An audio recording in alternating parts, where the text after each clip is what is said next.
You're listening to One Family, What's God Doing? Where we explore what God's doing in YWAM locations throughout Virginia. We can't wait for you to find out what God's doing today. Welcome back to What's God Doing? And I've got Dustin Campbell back in front of the mic. And Dustin, what's God doing in Lynchburg? Oh my gosh. God is, graduation. That's true. Oh, no, God is moving. I definitely want to get into the fact is that we're sending on Monday, we're sending a team to South Africa, which is amazing. And that is a whole God story right there. But this week, like literally this week is graduation week. So we have students who are undergrads are moving out of their dorms, and then come Friday, Saturday is graduation. And so the whole city is just kind of like in that graduation mode. Unless you live in a college town, you don't know what I'm talking about. Yeah, just like, I remember living in Richmond. Of course, we have VCU, but I would say the population in comparison to the college, here it's like 1/5 of the city is like either employed or studying at Liberty. And so, and then you have all the economics. So probably half the economics is surrounded that university. So of course, this is a crazy season, but Yeah. So what's God doing as far as just that is it's a time of transition, and in that transition time, it's interesting because I believe that's what God called us here to be is for that season of those people's lives that are in the time of transition. And part of that also is like to help, and our one of our calling is to help mobilize people for missions. And come Friday, we have we had a team of 10 and they got down to 8. It's all good relationships, just the way it worked out. It wasn't an issue of finances; it was more of an issue of what God was speaking to people. But we have eight young people, one including my daughter, leaving on Monday to go to South Africa, and they'll be gone for 2 weeks. And Gil, the leader, will be staying a little bit longer. But that is a God story. I think when you think about when we first came here in the first semester when we first landed, I through different connections I met this guy named Gil, and Gil is he's a leader in his own right. I have such admiration for this young man, and Gil, God spoke to him prior to even knowing that YWAM was here, that he felt this summer he was supposed to lead he's supposed to be on a missions trip, and he has a heart for Africa, and then he prayed about it, and he got this name Jeffreys Bay, and he did not even know that it's a city in South Africa, and then he found out. It says is it possible to do that with YWAM? I don't have any context. I don't even know how to do this. I'm like, hey, we can help facilitate you, and he says, really, and then he literally recruited almost everybody in this whole team, and the fact is that Susan, she lived in South Africa for a while. She lived an hour away from Jeffreys Bay, knew all the leadership, and then you just see the team gel. I've been in YWAM for 28 years.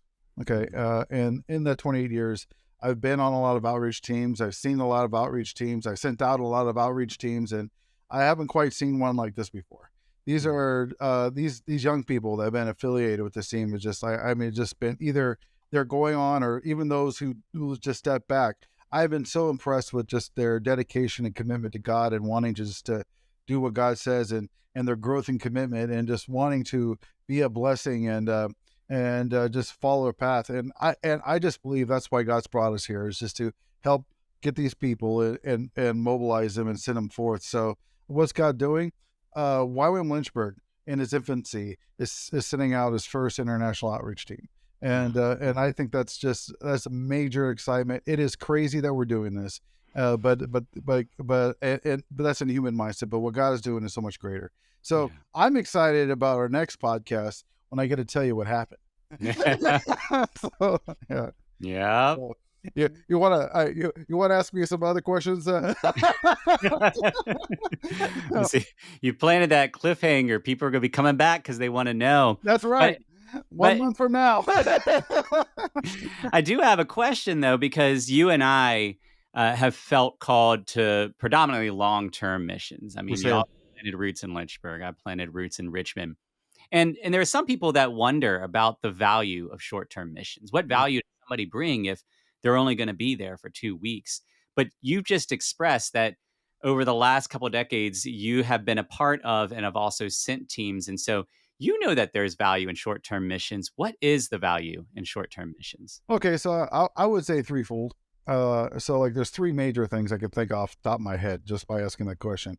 And one is that there's if you're a long-term missionary and you're receiving an outreach team. Now I would say there's some outreach teams you wish they never come. I mean, I'm just telling you straight, okay? Like, oh God, why did you come? But I would say the majority of them are a huge encouragement. There's times, especially when you're in a place where you're challenged and you're struggling, and then you have a team come in and they bring excitement. What it does is it energizes and gives you the life. So it's a physical blessing for the missionaries there, you know.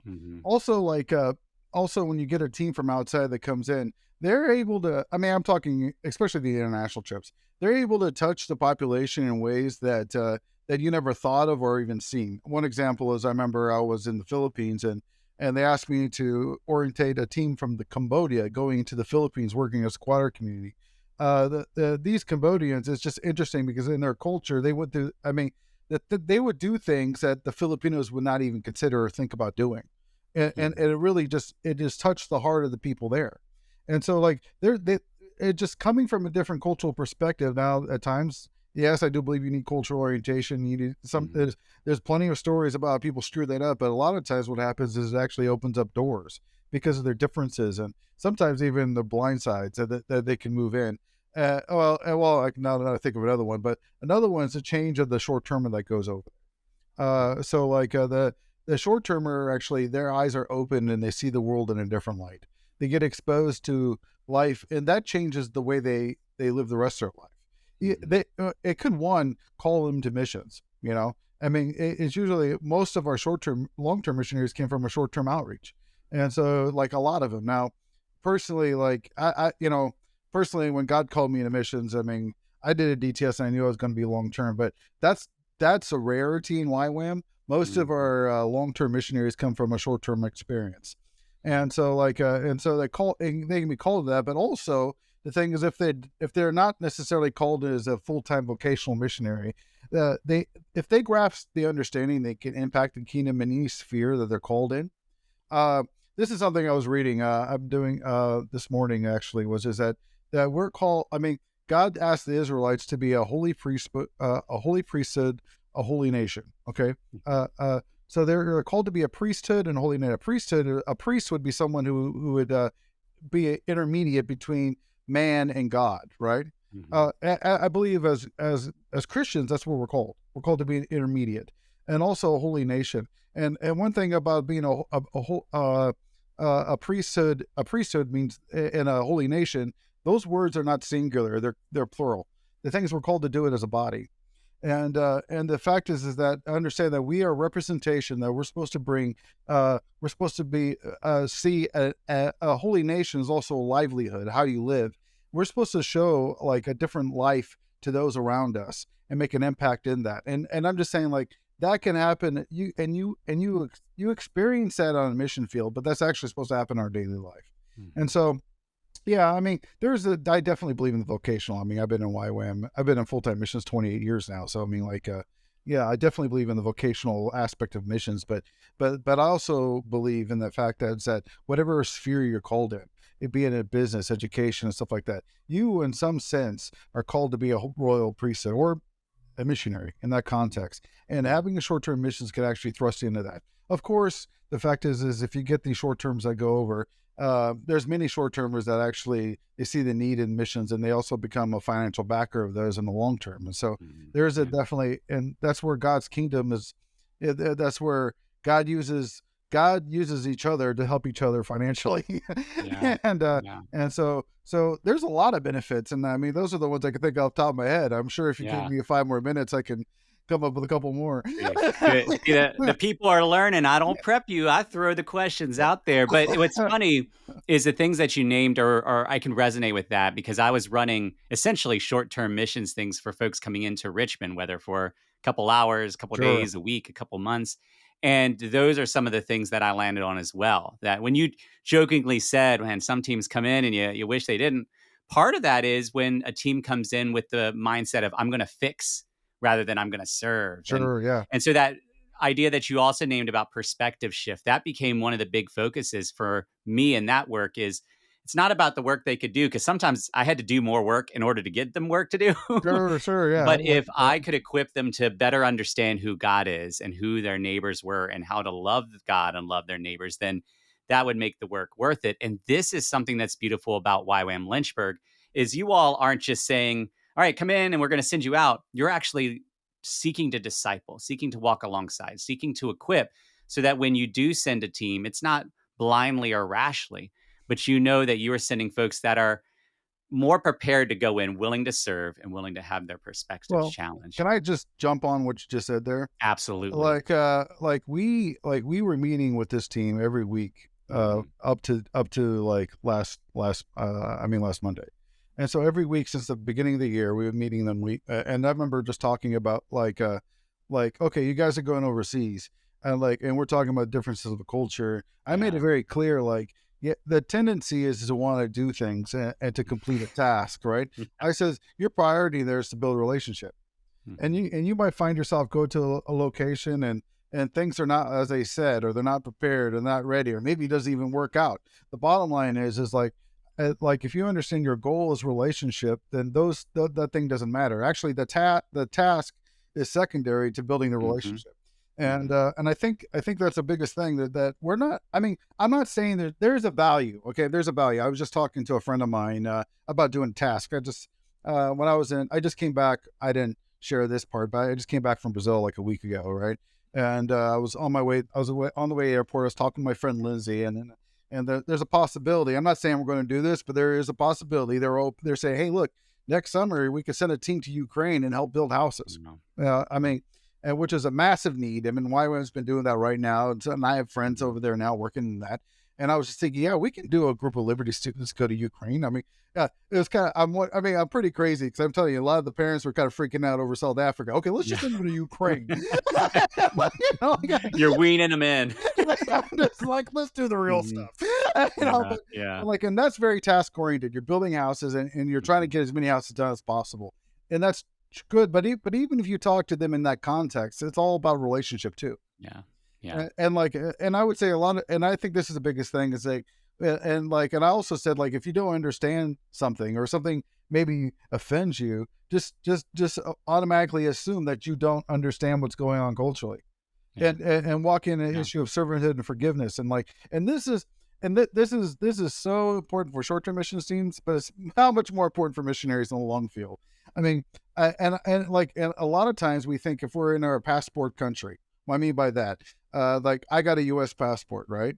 I could tell you right away, when I first came to Richmond, I didn't try to fix everything. I was just trying to get climatized, even though this was supposed to be my people, right? Because Richmond has its own ticking. YWAM Richmond had its own system. They had their own things, and I don't even understand. When I first entered in, I didn't even understand the undercurrent. And it's wanting to go in, be a learner, be a server. And this should be the heart of a missionary. Why? Because this is the heart of Jesus. And honestly, like if we walked our lives in that, I mean, let's just say someone blows up at you like the grocery store because of something, you don't know what they're going through. If you walked in as a servant attitude, and just instead of being offended and upset and hurt, that you actually, hey, look, I'm sorry, and I hope I can make your day better. I mean, the truth is, like, you can serve it and being humble. And I'm, Lord knows I need to hear that message, right? I mean, how many times do we get upset over something like being disrespected or something like that, and trying to not to assume the other person, but this is really true lessons. And we're sitting an outreach team. I believe they're as prepped as they can be none of them have been to Africa. Only a couple of them outside of my daughter has been overseas. I mean, and so like so they're walking in a very learning atmosphere, but like I said, I really believe God wants to make an impact, and I don't know what's going to happen. We've been praying for divine appointments, but that's that's the exciting journey, because sometimes you step out of the boat and you don't know. I mean, you're like, okay, God, if this is you, you got to show up, and Yeah. just being that dependent upon Him as far as trusting Him and believing in Him. Yeah. Well, in light of what you just shared, how can people come alongside what's happening in Lynchburg? Oh, that's great. Fantastic. You know, I kind of feel like I sound like a broken record in this part. Sorry. If you haven't seen me in my podcast, Yeah. that's what I usually say. YWAMLynchburg.org. Donate. Boom. Oh my God. Tax deductible. Yep. You can't beat that. Regular monthly support. They ask how much. Go ahead, put $100 down per month. Like, if you can't do that, if you only do $5, I thank you so much for your gift. Yeah. Any kind of one-time or monthly gifts is a huge help. Yeah.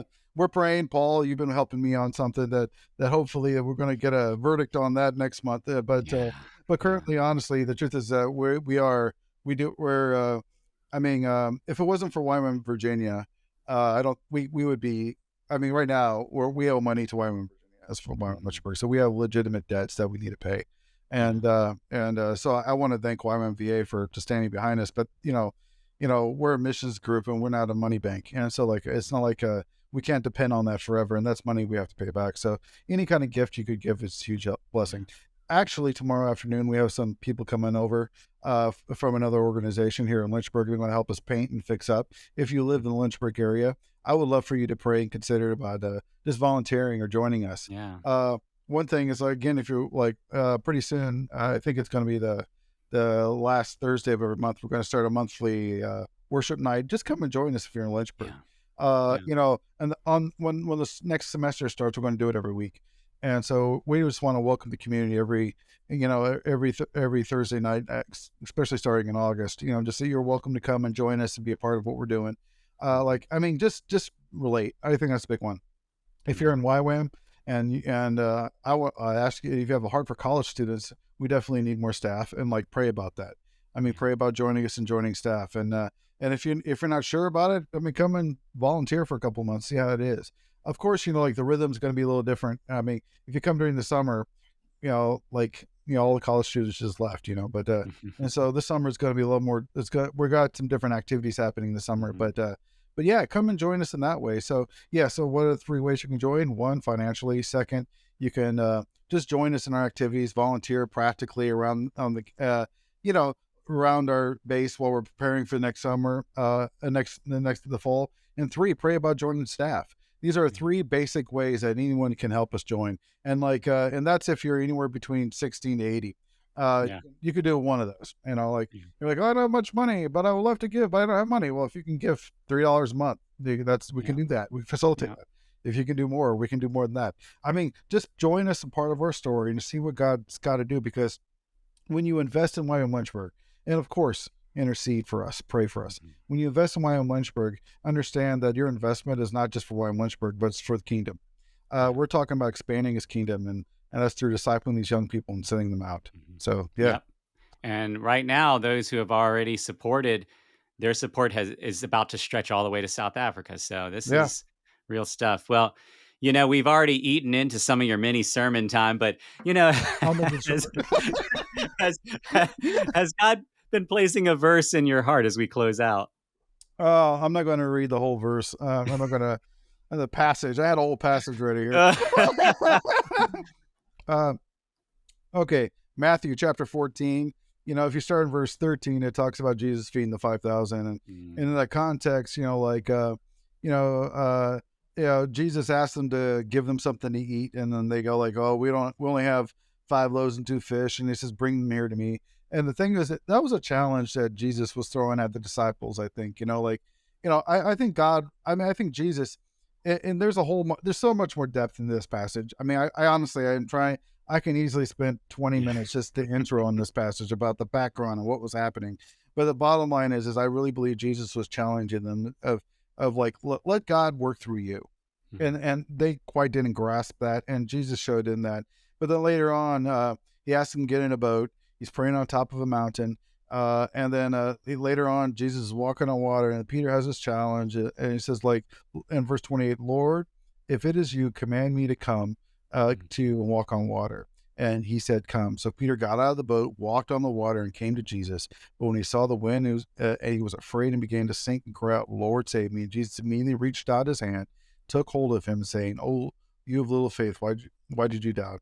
And I think about that. The reason why is because I think that sometimes, I mean, they just saw this amazing miracle, and again, and I don't know how they felt, but I mean, honestly, there's so much insecurity you can get when Jesus is challenging you to do something that's way beyond yourself, and then then Peter, like, he says, if it's you, Lord, and I honestly, like, I think that was it. Like, God, if it's you, call us to come to Lynchburg. I mean, if this is really you, and now we see everything happening, and really, honestly, I think we're walking on water. I mean, and I think in some ways we're sinking a little bit. But the thing is, we're looking at Jesus, and said, like, God, you're the one who called me out. And just keep your eyes focused on Him. And you know, this passage speaks to me so many times throughout this whole pioneering situation, but it also could speak to you. I don't know what you're going through, but the truth is like, God will challenge you. He does, if He's not challenging you already. And what is that challenge? It could be talking to your neighbor. It could be talking to a family relative.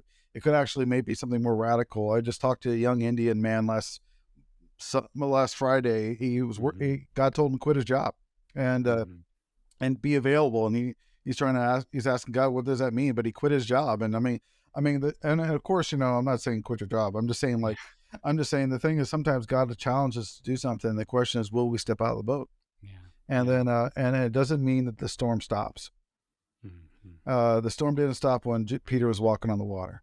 It was in the midst of the storm the miracle took place. And like, it's so easy to look around us and say, well, I don't have control of any of this, and then feel like we're going to sink. The reality is, we never did.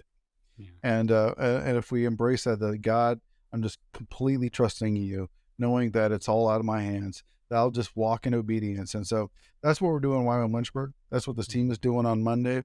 And there's times when we panic and we might sink a little bit, but Jesus keeps on pulling us out. And so I want to challenge you, just like, go ahead and step out of the boat. You do not get a testimony without passing a test. And you don't pass a test if you don't take it. And so, like, if God's asking you to step out, do it. So God bless you. And I hope that encourages some of you out there. Yeah.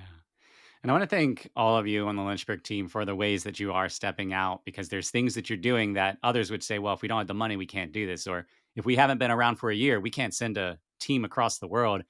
But you all are hearing the invitation to step out, and y'all are doing it. So thank you for doing that. Thank you for sharing. And I want to thank all of you for listening, and not just for listening, but for walking with us as we together, as one family, explore what it means to know God and make Him known. If you'd like to learn more about what God's doing in Virginia, visit us at ywamva.org and join us next week for more stories of God at work. We're all one family.